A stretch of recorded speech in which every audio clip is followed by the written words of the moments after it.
Terima kasih pemirsa, Anda masih bersama kami di Lintas Banua Sepekan. Pemirsa, Gubernur Kalimantan Selatan Haji Sahbiri Noer sambut kedatangan taruna-taruni Akademi Angkatan Laut yang berkunjung ke Kalimantan Selatan dengan menggunakan KRI Makassar 590 dan KRI Dewa Ruci yang kini berlabuh di Pelabuhan Trisakti Banjarmasin.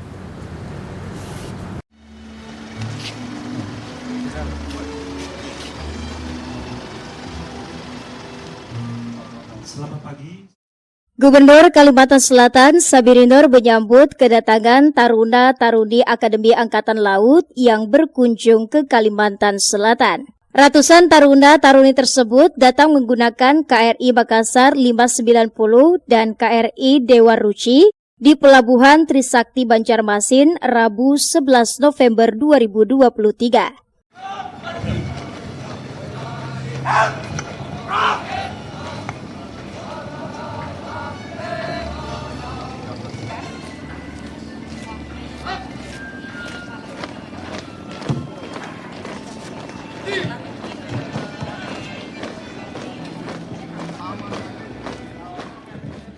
Kedatangan Taruna Akademi Angkatan Laut tingkat 2 Angkatan ke-71 ke Provinsi Kalsel tersebut dalam rangka melaksanakan latihan praktek Jala Sesha tahun 2023 menggunakan 2 KRI yaitu KRI Dewa Ruci dan KRI Makassar 590. Dengan rute pelayaran Surabaya Banjarmasin, Banyuwangi Surabaya, di bawah perwira pelaksana latihan Mayor Laut Rendra Hari Wibowo.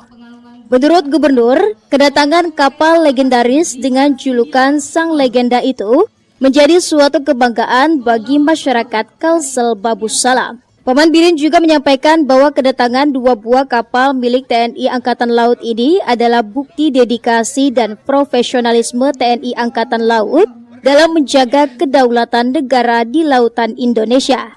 Pada kesempatan ini, Paman Birin menaruh harapannya agar latihan praktek Jala Sesha pada Taruna 1 tingkat 2 AAL Angkatan 71 dapat berjalan dengan lancar dan sukses. Latihan ini penting untuk meningkatkan kualitas dan kemampuan taruna-taruni dalam melaksanakan tugas negara di masa mendatang. Kita tentunya sangat bangga Dewa Ruci masuk lagi ke Banua kita, Kalsel Babus Salam. Dan bagi tarunanya yang datang, kita ucapkan selamat datang juga, dan mereka juga di sini sambil berkegiatan tentunya menerapkan ilmu yang mereka dapatkan di lembaga pendidikannya untuk diaplikasikan atau untuk disesuaikan dengan kondisi lapangan di mana mereka melakukan kerja sosial maupun kerja yang lainnya. Kita doakan mereka sukses berada di Banua kita tercinta Kalimantan. Direncanakan akan melaksanakan kegiatan selama kurang lebih 3 hari. Rombongan ini nantinya akan kembali bertolak ke tujuan berikutnya, yaitu Banyuwangi pada tanggal 18 November 2023 nanti. Muhail, Banjar TV. Beralih ke informasi selanjutnya. Pemirsa, puluhan pegawai pemerintah dengan perjanjian kerja atau P3K Jabatan Fungsional Tenaga Teknis tahun formasi 2022 menjalani sumpah jabatan dipimpin Sekretaris Daerah Provinsi Kalsel Roy Rizali Anwar di Gedung Idam Khalid, Banjarbaru.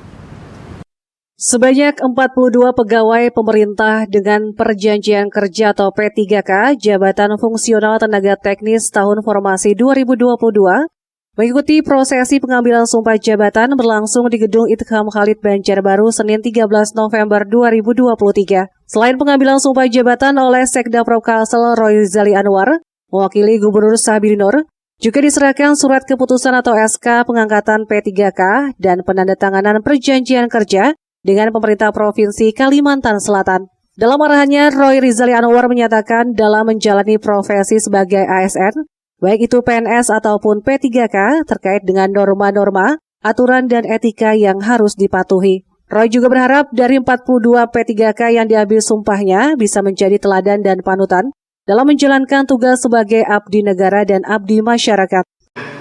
Kita semua terikat dengan norma-norma, aturan, dan etika yang harus dipatuhi dan dihormati.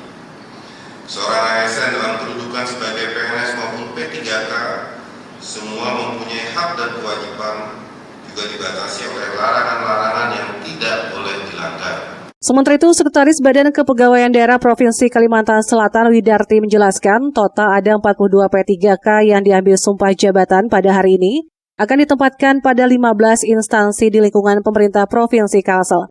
Tak lupa pihaknya juga berpesan jelang tahun politik 2024 agar seluruh ASN termasuk 42 P3K yang baru diambil sumpahnya hari ini untuk terus menjaga netralitasnya. ASN atau P3K tidak boleh memihak atau mendorong kepada kepentingan lain kecuali kepentingan negara. Pada P3K yang barusan dilantik dan menerima SK, pesan kami sesuai dengan Undang-Undang Nomor 20 Tahun 2023, ASN dalam menjalankan kebijakan dan manajemen ASN harus bersikap netral terhadap pemilu tahun 2024 nanti. Jadi bagi seluruh ASN tidak boleh memihak maupun mendorong kepada kepentingan lain kecuali kepentingan bangsa dan negara. Muhail, Banjar TV. Selanjutnya, seleksi calon ASN di lingkungan Kejaksaan Tinggi Kalimantan Selatan sedikitnya diikuti 2.985 peserta untuk mengisi formasi ASN sebagai penjaga tahanan, peranata barang bukti, dan calon jaksa. Badan Kepegawaian Negara BKN Regional 8 Banjarbaru, Jumat 10 November lalu, menggelar seleksi CASN di lingkungan Kejaksaan Tinggi Kalimantan Selatan. Sedikitnya 2.985 peserta ikut dalam seleksi tersebut, berasal dari lulusan SMA, D3, dan S1, dilaksanakan mulai tanggal 8 sampai 18 November 2023. Sementara itu untuk peserta seleksi CASN yang berasal dari P3K dari berbagai instansi pemerintah di Provinsi Kalimantan Selatan akan dimulai 9 November sampai 4 Desember mendatang. Saat dikonfirmasi Kepala Kantor BKN Regional 8 Banjarbaru, Adar Muji menjelaskan, jumlah peserta calon aparatur sipil negara CASN yang lulus administrasi secara nasional berjumlah 725.589 orang. Sedangkan CASN dari P3K berjumlah 1.128 orang. Adapun untuk tempat pelaksanaan ada 2 titik, yakni di kantor BKN Regional 8 Banjarbaru dan di Asrama Haji Embarkasi Banjarmasin di Banjarbaru. Darmuji mengingatkan agar peserta CASN tidak mudah tergiur dengan bantuan calo yang menjanjikan sebagai ASN dengan imbalan uang. Ditegaskannya pula, seleksi CASN atau P3K ini tidak dipungut biaya alias gratis. Adapun jumlah total yang mengikuti seleksi di titik tersebut di wilayah kami, itu CPN seksinya itu 17.791. Benar ya? Kemudian yang P3K 62.482 data hari ini. Jadi total yang kami layani itu 80.273. Itu orang-orang yang sudah lulus administrasi sudah diumumkan. Di tempat terpisah, Kepala Subbagian Kepegawaian Kejaksaan Tinggi Kalimantan Selatan, Peter Manguntur, menyebut dari jumlah peserta seleksi di lingkungannya, formasinya adalah lulusan SMA untuk penjaga tahanan dan pengelola penanganan perkara, lulusan D3 untuk peranata barang bukti, sedangkan lulusan S1 untuk calon jaksa. Total keseluruhan ada 2.985 peserta yang terdiri dari calon jaksa untuk S1, kemudian D3-nya peranata barang bukti, kemudian yang SMA-nya penjaga tahanan dan pengelola penanganan perkara. Pemirsa, Dinas Pengendalian Kependudukan Keluarga Berencana dan Pemberdayaan Masyarakat Kota Banjarmasin bersama BKKBN Perwakilan Kalsel mencanangkan 11 sekolah siaga kependudukan tingkat SMP yang diharapkan bisa membantu pemerintah dalam menekan isu kependudukan di kalangan generasi muda. Pemerintah terus berupaya menekan angka pernikahan anak, bullying, seks bebas, narkotika, dan hal lainnya melalui sekolah siaga kependudukan karena SSK sendiri mengintegritaskan pendidikan kependudukan dan keluarga berencana ke dalam beberapa mata pelajaran sebagai pengayaan materi pembelajaran sehingga dinilai efektif dalam menyasar generasi muda. Untuk itu, DPP KPBM bersama BKKBN Perwakilan Kalsel meluncing 11 SSK di SMP Negeri 27 Banjarmasin di Jalan Sungai Andai Selasa 14 November 2023. Pencanangan SSK ini dilakukan staf ahli Wali Kota bidang investasi dan kerjasama didampingi Kadis DPP KBPM Kota Banjarmasin dan Kaperwil BKKBN Kalsel. Total saat ini sudah ada 17 sekolah tingkat menengah pertama yang dijadikan Pemkot menjadi SSK sebagai salah satu upaya menekan isu kependudukan sesuai instruksi pemerintah pusat yang terkoordinasi dengan berbagai lingkup SKPD. Jadi sekolah siaga kependudukan itu sebenarnya kerja kolektif kita bersama-sama. Jadi masyarakat, pemerintah Kota Banjarmasin yang dalam hal ini diwakili oleh Dinas IPB KBPM, kemudian Dinas Pendidikan, Dinas Kesehatan, dan lain-lain termasuk perwakilan BKKBN Provinsi Kalimantan Selatan. Kita rencananya nanti semua sekolah akan dijadikan sekolah SMP negeri pertama akan dicanangkan sebagai sekolah siaga kependudukan. Jadi ini bertahap. Jadi ada yang sudah memenuhi beberapa kriteria yang tadi saya sebutkan, persiapan awal mereka sudah ada pemuatan materi-materi tentang pembangunan kependudukan di pemberian pembelajaran di sekolahnya. Jadi kemudian kita pilihlah beberapa sekolah itu yang memang sesuai dengan beberapa kebijakan pemerintah pusat terkait dengan pencegahan stunting, terkait dengan upaya mencegah pernikahan di bawah umur atau pernikahan anak. Usai ditetapkan sebagai salah satu sekolah siaga kependudukan, SMP Negeri 27 Banjarmasin siap mengintegrasikan isu kependudukan ke dalam pembelajaran sesuai kurikulum yang berlaku. Dan kami berharap sekolah kami dan siswa kami bisa melaksanakan kegiatan yang diprogramkan oleh pemerintah Kota Banjarmasin. Untuk implementasinya tuh kepada anak supaya mencegah pernikahan dini itu seperti apa nanti pembelajarannya? Setiap Jumat kami selipkan yaitu tentang bullying, tentang pernikahan usia anak dini, kemudian waktu upacara juga kami selipkan. Mudah-mudahan kami bisa melaksanakannya dengan didukung oleh orang tua. Sebagai sekolah paling siap di antara 10 lainnya, SMP Negeri 27 turut menghadirkan pojok kependudukan yang ditargetkan bisa meraih juara pertama SSK tingkat nasional, mengingat baru-baru tadi SMP Negeri 6 Banjarmasin meraih juara pertama di tingkat nasional. Eko Anggoro, Banjar TV. Informasi selanjutnya, pemerintah Kota Banjarmasin terus berupaya menuntaskan sekitar 8.000 rumah yang belum memiliki toilet sehat dan memenuhi kebersihan lingkungan.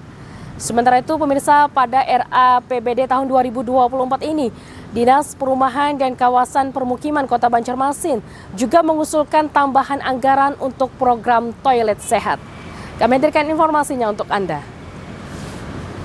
Pada pembahasan RAPBD 2024 bersama pihak legislatif baru-baru tadi di Sperkim Kota Banjarmasin, kembali mengusulkan anggaran untuk program toilet sehat, yang mana sekitar 200 rumah akan dibantu. Usulan tersebut saat ini masih dalam pembahasan dan berharap bisa disetujui pihak Dewan Kota Banjarmasin. Dirinya juga mengatakan program untuk membuat kota sehat dengan sanitasi yang sehat bagi warga, salah satunya tempat BAB, juga dilaksanakan instansi lainnya di Pemko Banjarmasin, sehingga program pengentasan BAB sembarangan di kota ini segera tercapai secepatnya hingga lingkungan tidak tercemar. Intervensinya kan bebat dengan tahun ini 70 unit, tahun depan insya Allah 200 unit lagi. Ini kolaborasi juga dengan UPR, dengan IKES untuk menuju kota sehat yang bebas buang air besar. Itu dianggarkan itu sekitar 20 juta. Satu WC tapi itu bisa supaya kemudian sampai ke septic tanknya. Sebagai daerah yang dikelilingi aliran sungai, rumah penduduk banyak di bantaran sungai, hingga masih banyak warga yang melakukan BAB sembarangan. Selain tempat BAB itu berupa jamban yang berada di sungai, juga rumah warga memiliki toilet, namun pembuangannya juga langsung ke sungai. Oleh karenanya tidak hanya membangun tempatnya, akan tetapi juga berupa tabung yang bisa mengolah limbahnya. Murtasia, Banjar TV.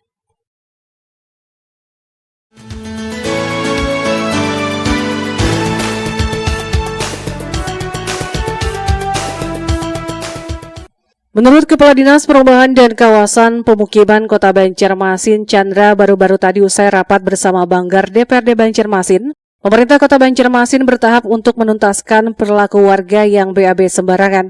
Upaya ini untuk menjadikan Kota Banjarmasin sebagai kota sehat dan bebas dari BAB sembarangan.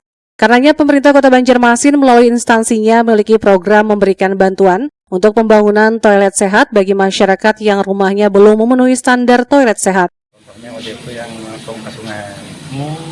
Itu kalau memang kita tangani itu tadi kita ulas jadi semacam ada septic tank yang ada. Kebanyakan dipikir banyak, Pak. Jadi memang masih menjadi tugas besar bagi Pemkot, tapi bukan hal yang mustahil untuk kita laksanakan. Jadi koordinasi dengan dinas UPR, dengan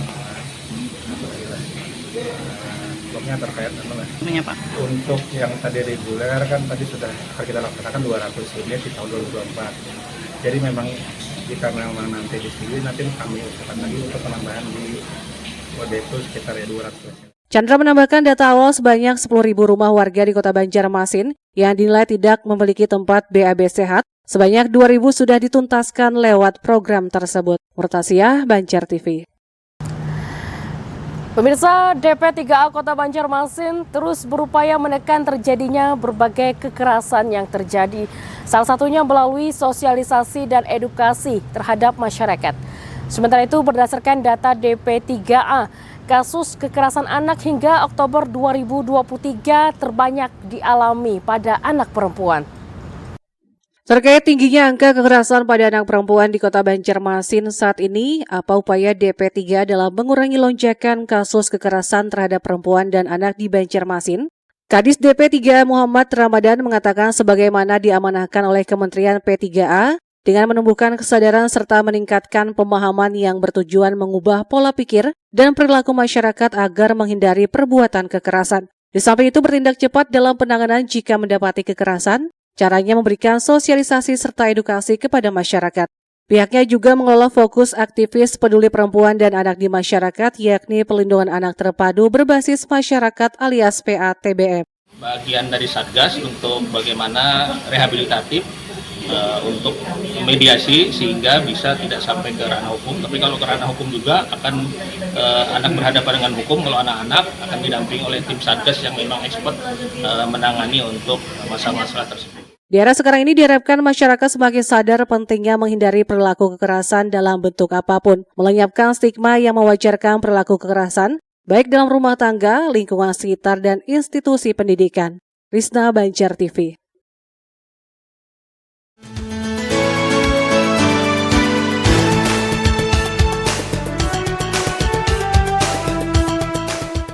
Kasus kekerasan terhadap perempuan dan anak dari Januari hingga Oktober 2023 yang terjadi di Banjarmasin, korbannya sebanyak 101 orang.